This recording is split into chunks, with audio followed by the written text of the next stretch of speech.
Where we lock and load. Where we lock and load. Allen Pals. It's the Allen Pals Show. Where we lock and load. It's the Allen Pals Show. Where we lock and load. It's the Allen Pals Show. Where we lock and load. It's the Allen Pals Show. Where we lock and load. Where we lock and load. Allen Pals. It's the Allen Pals Show. Where we lock and load. It's the Allen Pals Show. Where we lock and load. It's the Allen Pals Show. Where we lock and load. It's the Allen Pals Show. Where we lock and load. Welcome to an early edition of the Allen Pals Show. Victory Wednesday for the Cubbies. We ain't out of here just yet, my brother. We are still alive. Cubs win 4-3, game 3 of the NLDS. And it's happy times around here. We got the Cubs gear popping off. I got my guy in the building, Vic. Hey, man, game 3. I almost went to this game, but I said I'm not going to do it. The ticket steady was rising. I didn't go. Bro. Hey, it was good. I would have had to take off work today. I'm a December bride. I only got one more day now until then. I didn't want to burn it up, bro. I might need to call off one day. You know what I'm saying? I can't use my last day until December. So now definitely my buddy texted me like, yeah, bro, we gonna be in they got like the suite, the booth, or like a suite or whatever. He's like, yeah, I got it for good prices. I'm like, bro, my anniversary was Monday. I was just off work that day. I can't turn around and use another day Wednesday. I appreciate the offer though, but yeah, I could have been at this game too. Yeah, man. I definitely thought about it. It was like a last minute decision. I decided not to go, but it was still good to watch a win at the crib. You know what I'm saying? We got the W at the end of the day. But that's all that matters. And a few things I want to talk about in the game, man. Michael Bush leading off the game with a home run. This dude has been like, bro, I'm trying to remember when we picked him up. He's been correct me if I'm wrong. He's been in the league. He's been the Cubs' best player since the start of 2024. But I'm saying he's not a rookie, or he was a rookie last year. He was a rookie last year. Okay. So this is Okay. This is second more year in the big leagues. He didn't have enough at bats with the Dodgers to qualify for a rookie. They had him in their minor league system, and with them having Freddie Freeman, right? We went to him like, man, we have been scouting him like, man, what y'all want for Michael Bush? And we gave him like a relief pitcher. And last 2 years, he's a Cubs leading home run hitter. He had like 56 home runs combined in the last 2 years. Man, that was a good pickup for the Cubs, man. Yeah, they got him for, bro, I'm like, they basically got him for nothing. The Dodgers basically gave him to us because they had Freddie Freeman at first base. And, you know, the Dodgers stay with talent. So for the Cubs to finesse them for a change. Yeah, finally. Yes. Because I'm telling you, it was definitely a finesse. It was definitely a finesse on the Cubs' part. So he lead off the game with a home run. Then the Milwaukee Brewers respond. We had some issues catching the ball. They score 1-1. And then in the next inning, something struck me. We talked about last show is PCA making the pitchers throw him strikes. I seen him be a little patient, runners in scoring position, runners on base, and he come through with a clutch hit, scores 2 runs. But he made the pitcher throw strikes to him, which I was happy about. Now later on, I just see that the IQ of PCA is going up, even though the numbers are not showing it completely. But we've seen him try a bunt. We've seen him been patient in that at bat that scored 2 RBIs. What are you starting to see from PCA? Man. I mean, he's sitting down watching the game, and he's starting to feel it more and see where it is. He can help out the team when he's not hitting home runs, because that's so much more he brings to the table. Like you and I talked about the last game, speed never goes in the slump. Bunch your way on and then steal your way in the scoring position. Like, we got to manufacture some runs, because the Milwaukee Brewers, along with the Cubs and the San Diego Padres, these guys have some lights out bullpens, bro. Like, they have lights out bullpens. You get them a lead at a certain time, you're not coming back. You're just not. Yes, absolutely, man. Cubs with the W. They stave off elimination. We playing a game 4 tomorrow, and then, you know, we win that game. We take it to a winner takes all game 5 in Milwaukee, and so yeah, I think Matthew Boyd, they probably come back with him tomorrow. I mean, Mike, Boyd. I need him to step back. I can't have you going a third of an inning like you did in game one and getting rocked out. Like you give up 3 straight doubles and we got a 1-0 lead, and before the blink of an eye, before you record it out, we down 3-1. And speaking of pitching, let's talk about James Taillon, because even though he only went 4 innings, he was clutch. Man, he did his job. He was clutch. Hey, bro, he was clutch to closeout game against the Padres. He was clutch this game. He's been the reason why we were able to advance to the second round, and he's the reason why we was allowed tonight. Because he wasn't even supposed to give up that one run. Like, man, the ball popped up on the infield. I'm like, how don't y'all see the ball? Like, what is going on, man? Right. Yeah. Yeah, I was tripping. They was like, oh, they can't find it. It's in the light. Like, what you mean? I mean, we can't find it. Yeah. Yeah, it was weird, bro. That was wild. Yeah, that was weird, bro. I'm glad that didn't come back to haunt them, because you couldn't go out like that on some plays like that, man. Like, yeah, bro. If you lose 3-2 and that's one of the runs that beat you, yes, your whole summer would have been messed up. Yes. Like, make them beat you. Don't error. Don't let them error their way into wins, man. Right. But I'm starting to figure out too, bro. Like, in baseball, I really feel like it's not too much of a home field advantage. But when I tell you these baseball playoffs are different, bro. The crowd gets into it every 2-strike pitch. They standing up on. They standing and they're not sitting down, bro. Like the lead off, the Cubs fans. If the Cubs get the leadoff man on base, they're gonna stand until it's 3 outs. Yes. I love that. Baseball playoffs are different. That's one of the reasons why I wanted to go today, because I was like, man, this atmosphere is going to be crazy. Yeah. But it was. You can see it though too. It was not an empty seat in the house, bro. Yes. Like I saw that behind palm plate view. I'm like, man, they tight back there, boy. I'm like, they tight back there, boy.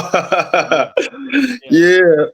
I seen the seats that I was going to get. It was going to kind of be up there too. But long as I was in the building, man, it didn't even matter, man. How much would they try to charge you? You just text me. Just text me.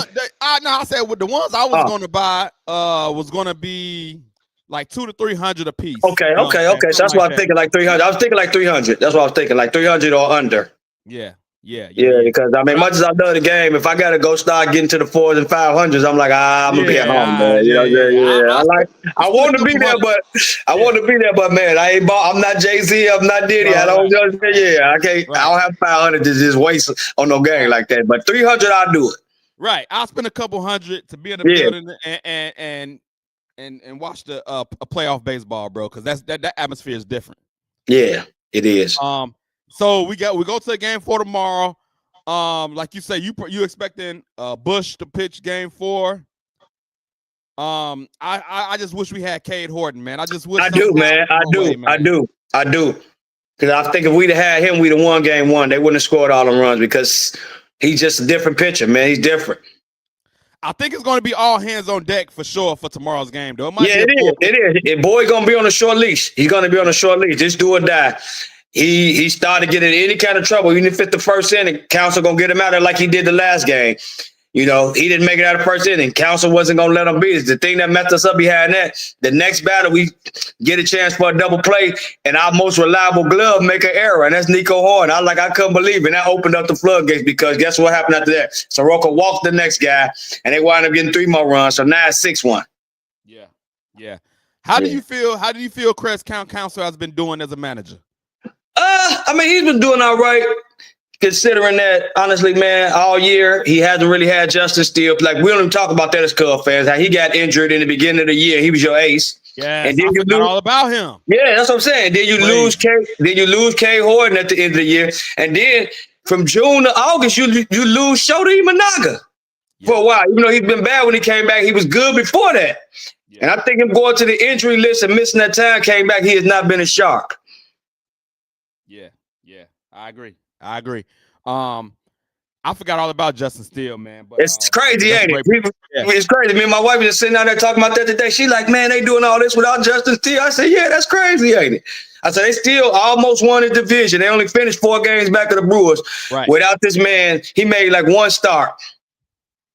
That's crazy, man. Hey, man, that is going to be electric again tomorrow. Oh, man, tomorrow going to be even more electric than today, man. Yeah. Tomorrow gonna be even more electric than today, because you got a lot of people off work on Friday. They're gonna flood this game tomorrow, and they're gonna hit Wrigleyville afterwards. So some of them be gonna be down there just for the atmosphere. You know how it is. You've been up there, man. I love it. Yeah. Like I very rarely go straight home when I'm up there. I very rarely go straight home. Wrigleyville. Yes. Yes. Oh, that's game 3. Cubs stay alive. 4-3 victory. They down 2-1. Game 4 tomorrow, 8 o'clock. And we will be tuned in. A few other stories I want to get to on this early edition of the Allen Powell Show. We do got some football talk to get to because we got a game coming up Monday night.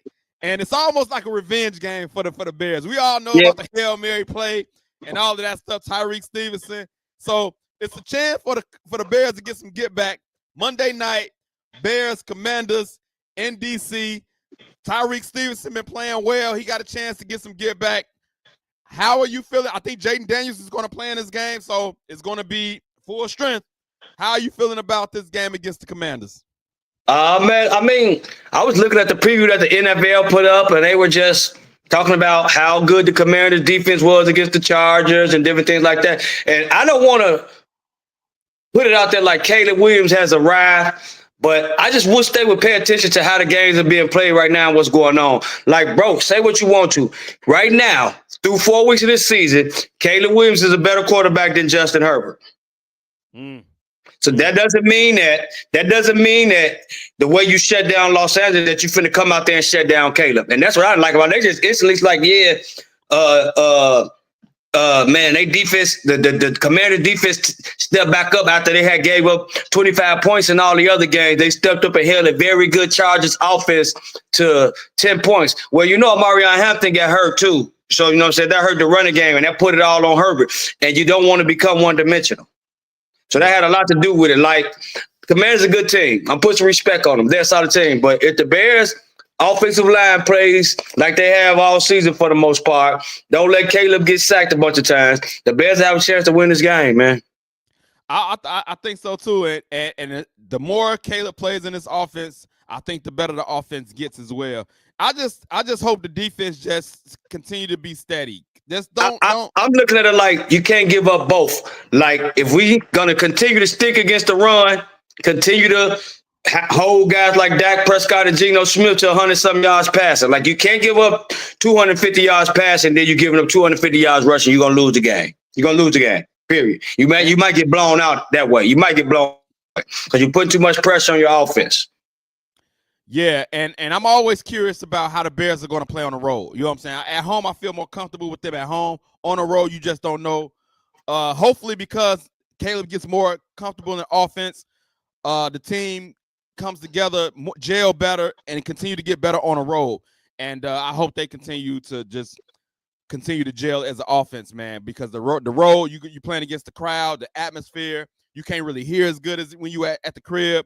So that road thing is a real thing. So I'm looking forward to see, are they going to continue to progress as a team that plays on the road? And so that's what I'm looking for. Because under Flus, we were a very bad road team. I think in the 3 seasons he was here, we never won a Sunday road game. We had to win our road games on Thursday under him. We never won a Sunday day game or night game under Flus. That is bad, bro. Yeah. That is bad. Yeah. That is bad. Now I know what the players are going to say about this game. They're going to say it's another game, yada yada yada. But the media, the media going to be playing the Tyreek Stevenson play over and over and over and over again.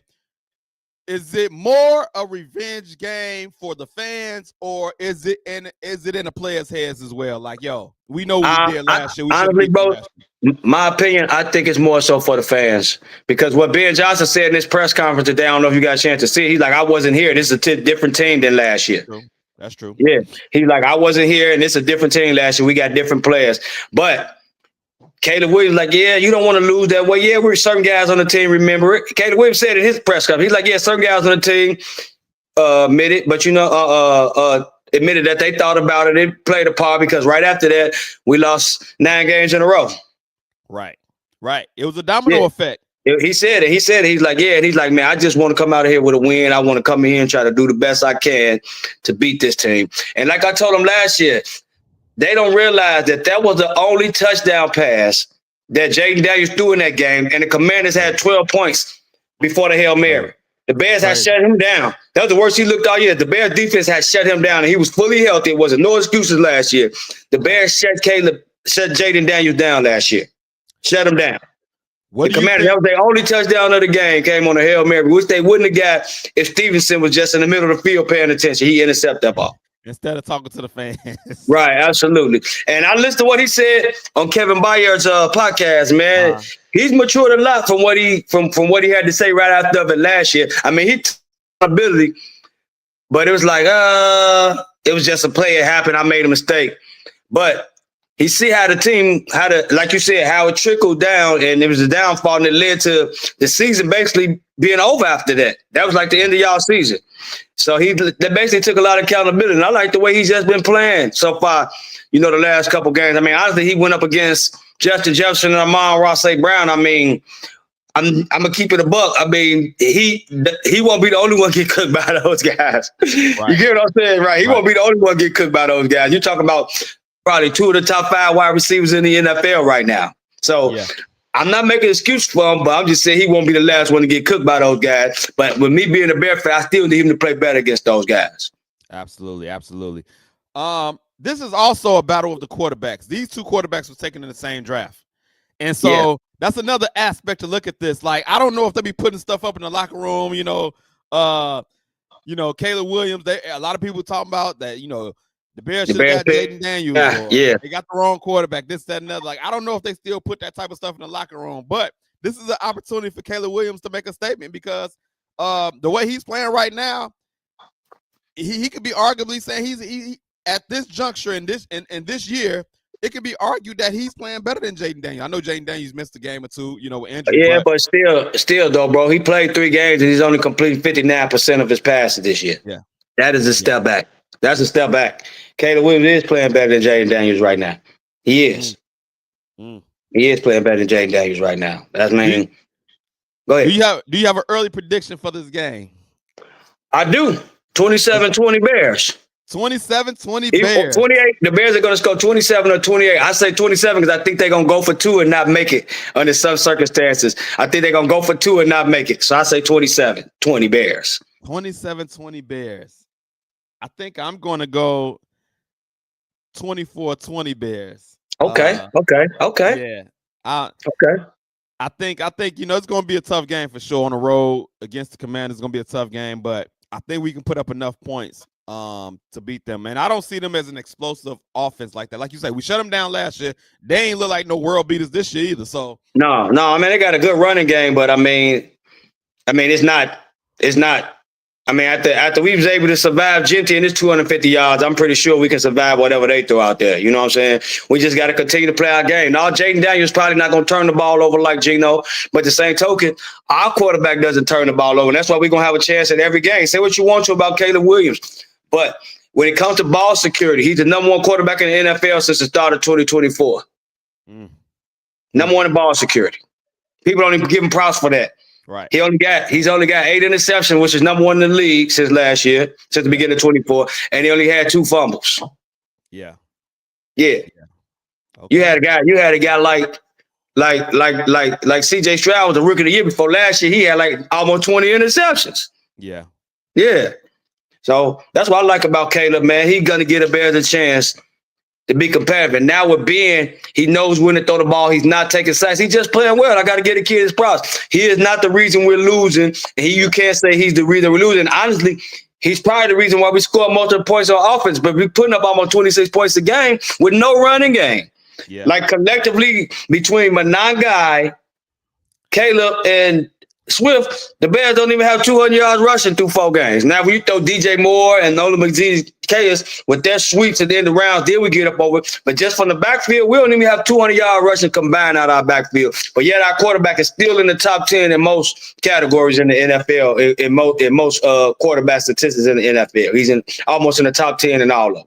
I want to see more Monangai, man. I do too, man. DeAndre Swift is a scat third down back. I don't like seeing him run the ball on first down in between the tackles. I don't like it, Ben. I don't. Yeah. Everybody that's tuning in, y'all make sure y'all share this live, comment. We will post the comments. Y'all people can see the. Like you even see all of his long runs with the Bears. They were outside. So I've talked to the guys. They like, well, why did the Bears just run it outside with him every time? Well, you give a defensive coordinator tape of that. Yeah. They say either they're gonna throw it or they run it outside. He know what to do with that all the time, man, and that's never gonna work. Like, come on, bro, that's never gonna work. Definitely can't. You don't never tell your team to get one dimensional. You don't, regardless of whatever's going on. You don't still the Bears don't give up on the run game. You still like they average 27 runs a game. I like it. We might not get much from it, but the fact that we able to still even run it that much is a good thing because eventually I think the running game gonna click. Will it be the greatest ever? No, but it'll be enough to complement the rest of the offense. I do. I do. I think it'll get going eventually, and I think they'll make a trade for a back. Wow, that's interesting. Everybody, yeah, because you gotta look at it, bro. Roshan Johnson ain't touched the ball all season on offense. Yeah, is he healthy now? Is he still? Yeah, he been playing special teams all year. He's the gunner on special teams. Ben ain't giving him no carries, bro. Like he saw something in the preseason and in training camp the way it is, he ain't feeling Roshan as a running back. Okay. Yeah. Well, Monday night, man. I'll be at work watching the game, but hopefully they can get some get back, man. And get man. Yes, sir. But I want to go around the NFL real quick, man. I want to talk about one thing. Joe Flacco got traded to the Bengals. And the question is, I automatically assumed Shedeur Sanders will be QB2, but the story's coming out that Bailey Zappi got promoted from the practice squad. And yeah, they didn't name Bailey Zappi number 2, but they're really thinking about it. That's crazy. They really are. That's why he got promoted from the practice squad. And literally, I don't know why Cleveland drafted Shedeur, but then again, I turn around and look at it like it may have been a battle of owner versus coach or somebody, and one person won out. But I'm like this, man. At this point, what are we doing, bro? Like, what are we doing, man? The disrespect, bro, is so crazy. I mean, what the more did he have to do? He show up in camp. He stay healthy. He's on time for practice. You haven't heard about him being no malcontent in the locker room. Like, why can't he be QB2 at least without any debate? That's wild, bro. That's wild. I want to comment on Facebook real quick. Jerome Jenkins said Bears 31, Washington 17. That's my brother. Okay. Yeah, that's my brother, man. His comment on the show, but I was able to look on Facebook and see his comment. Oh, okay. Yeah, that's my brother, man. That's my mama, only other boy besides me. Jerome Jenkins, make sure you subscribe to the YouTube. If you subscribe to the YouTube and post your comment, man, we can post it on the show. So make sure you subscribe to the YouTube and hey, man, call him Bub. That's his name, man. Bub. B-U-B. Make sure you tune in on the YouTube and comment on the YouTube. We can make sure we get that comment on there. But I'm gonna text him after the game to make sure he subscribed too. I'm gonna text him after me and you get done talking, so make sure he subscribed. For sure. Man, he very knowledgeable too, though, bro. That's my brother. He 5 years older than me. He taught me a lot about this. Him and my grandfather, the reason I'm a Cubs fan. So one of these days you have a boy and you want to get him on, man. You'll like what he talk a good game too. He just don't like to talk about sports like I do, but he does know his stuff. Okay, yeah, maybe we can make and he's my softball coach too. Okay, maybe you got some stories to tell me on your softball.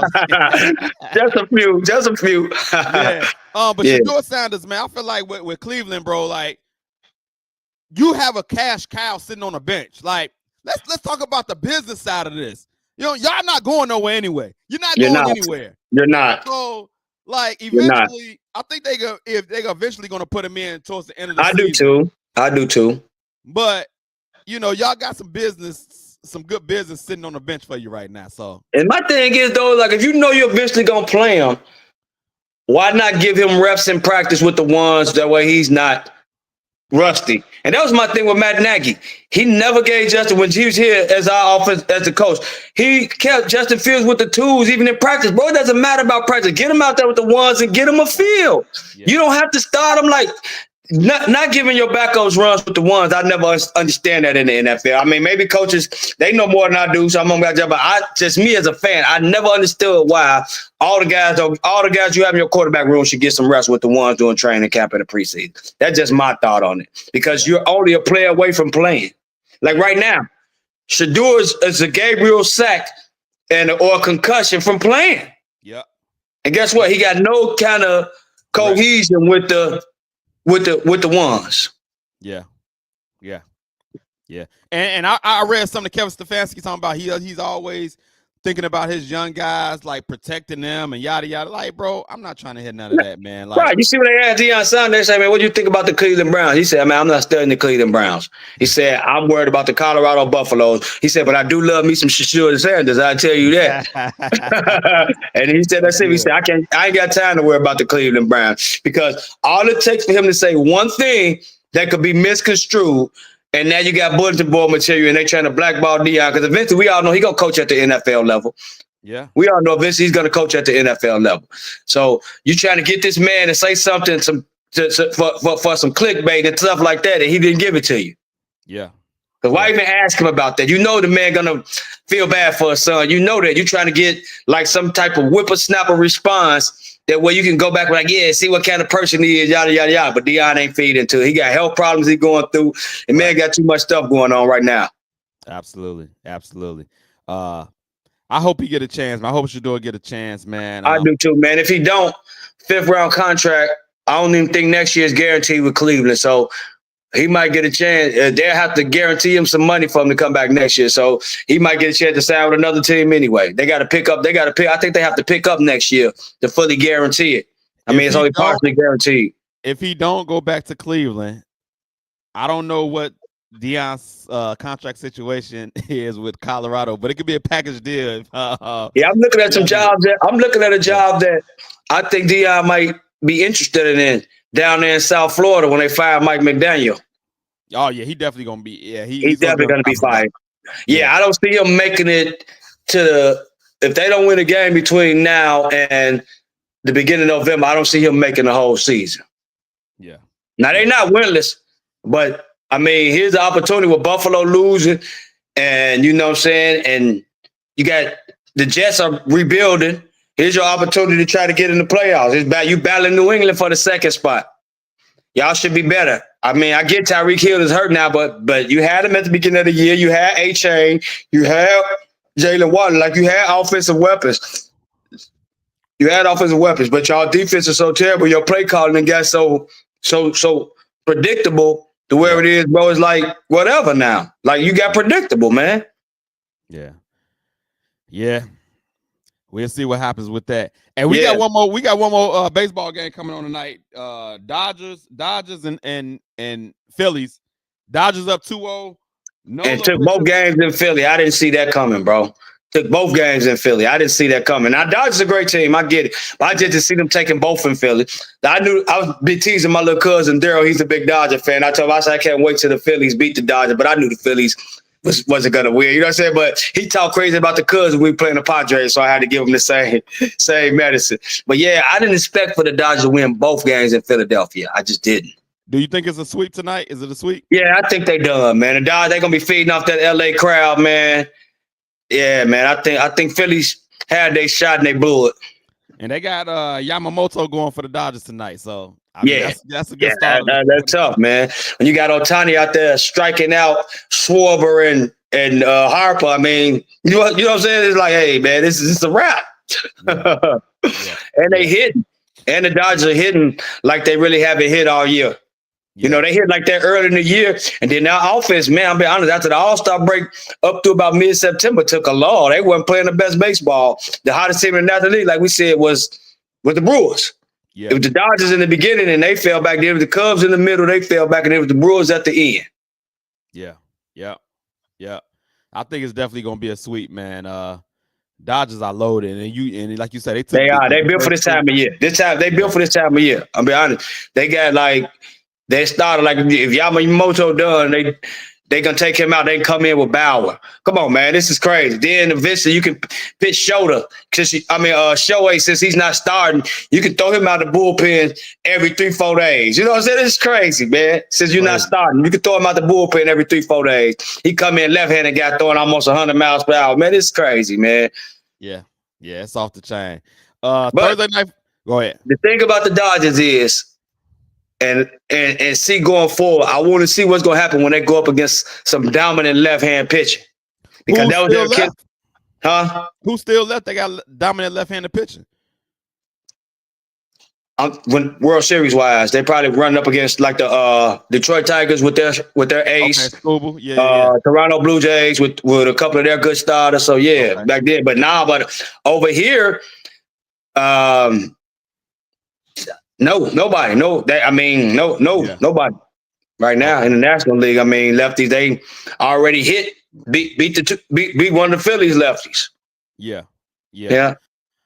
Well, we'll see them possibly in the Super Bowl. I mean, World Series. But I want to get Thursday night Again, football. y'all probably see him in the World Series again. But I would love to see the Detroit Tigers get to the World Series in the American League and win the whole thing. Just because Detroit, although I'm not a fan of their football, they got some loyal fans, bro, especially baseball. They've been down. I mean, they pack it up for the Tigers. And I would just love to see them reward. I got a lot of family out there. I would just love to see them rewarded for not being good for so long. And then after last year going on that run, making the playoffs, and then proving it wasn't a fluke, that they got staying power and making it to the AL Championship and making it to the World Series. But it's just going to be tough to beat the Blue Jays. Oh, my goodness, bro. People so sleep on that team. People so sleep on that team. Like, bro, people talk about the Dodgers. They even talked about the Yankees. They even talk about the Cubs and the Brewers. Yeah. Nobody talking about the Blue Jays, and they just laying back, winning. Yeah. But I would love. And then you can't even count the Mariners out of that series against Detroit. Much as I like Detroit, you can't count the Mariners out. I mean, the Mariners put the bats on them last night. Ugly. I would like to see Scuba though against the Dodgers. Like, yeah, that would be nice. That would be box office. Like, as a baseball fan, like, you can't ask for nothing better than that. You don't get no better than that. Yeah. Because I want to see if he can neutralize Ohtani and Freddie Freeman, kind of like the Cubs pitchers did early in the year when we played them. Like, Shota, when he was going, he struck out Shohei like 3 times one game they playing the Dodgers. Man, I'm looking at it. He struck out Freddie Freeman a couple times on some pitches. I'm like, man, he's getting these guys out. Him and Boyd. But sure, after he came off that injury list, he wasn't, like we said, he wasn't the same pitcher no more. Yeah. We do got Thursday night football coming up, which I think is an interesting game. Eagles and Giants.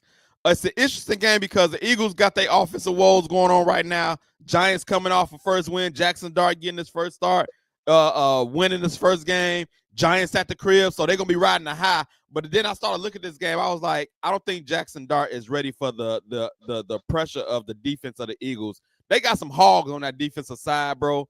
I'm curious to see what Dabo can try to conjure up to go against that Eagles defense.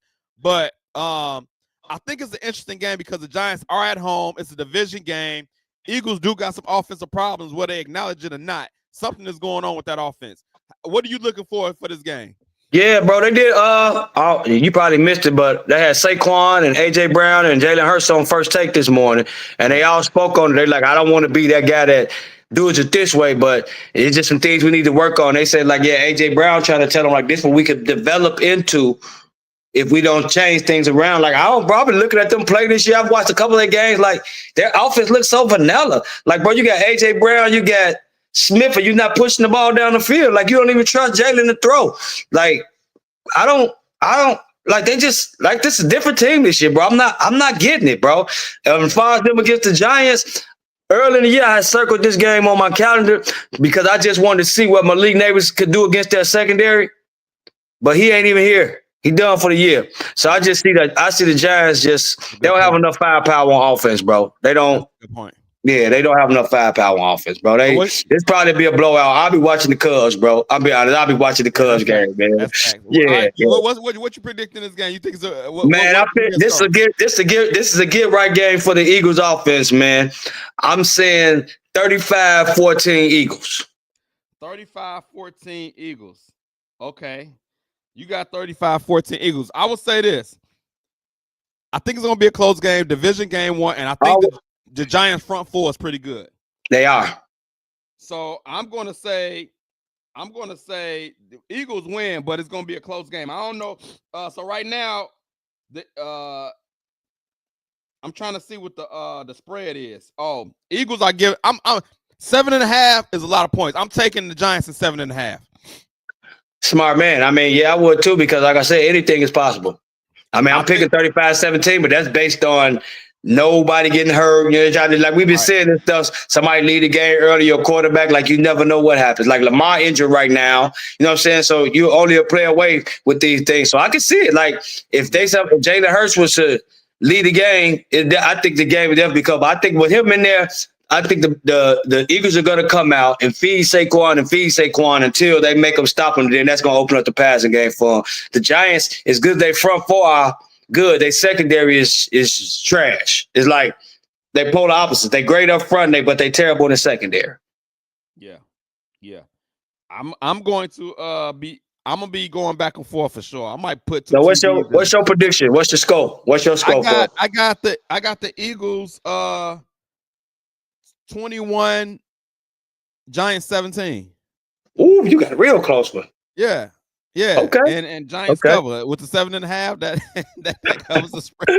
Yes, it does. Yes, it does. I had to make a score that covers the spread if I said it. So for sure. I had to think of a score real quick. For sure. Yeah, I think that's gonna be the game. Real quick, I do got a scripture today, man. We're gonna get up out of here early. I'm gonna watch this baseball game. But for John 15 and 12, man. This is a simple verse that I read this morning. I thought it was just very simple, man. And it says, "My command is this: love each other as I have loved you." That's Jesus basically telling, love each other as I have loved you. He loved us, man. He just want everybody to just spread love to everybody. Yeah, right.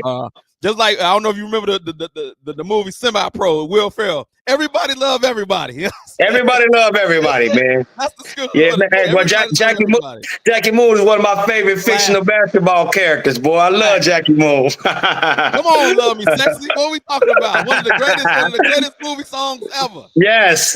See, bro, that's why me and you click, bro, because we like a lot of the same stuff. Like, boy, my man Coffee Brown. Come on, bro. They don't know nothing about that movie, boy. Come on, man.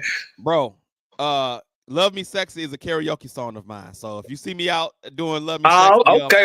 I already had a little bit of war and now you're having the ball. Okay. Ain't nothing wrong with that. I feel you. Yeah. All right, man. Well, look, we about to get up out of here. Thank you, my guy, for checking in. All right, bro, man. We'll be in tune, chopping it up on the text, talking about some of these games and different things, before we get to the next show. I'll be in contact with you. No doubt. We'll see y'all next week. We out. We lock and load, Allen Pants.